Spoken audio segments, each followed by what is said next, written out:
say this. Sa gabi ang iyong nanay Sa pagtimpla ng gatas Oh, you're Filipino as well. Yes, sir. Why don't you go up there? sa mga gamang tuwang-tuwa sa'yo.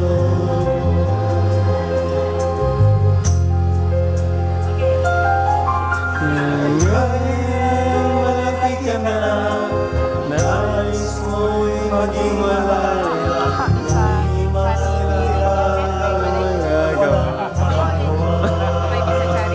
Now that you are big and you are free, you want to go but you cannot do anything.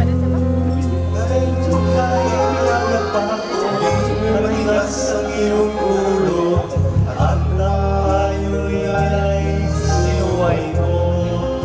Now you have become hard-headed and their advice you did not heed. Iniisip na kanilang ginagawa'y para sa'yo.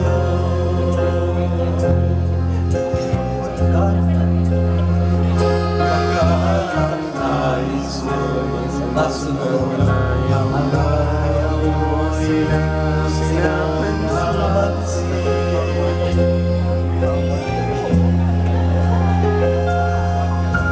Kaan pa ang araw at ang lakas mo'y naligaw.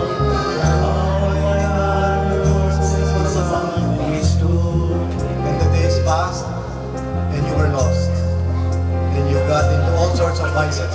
At ang namunang may lakbihan, iyong ginang lumuluha. Alam ko anong alat, pagpapagagagayan.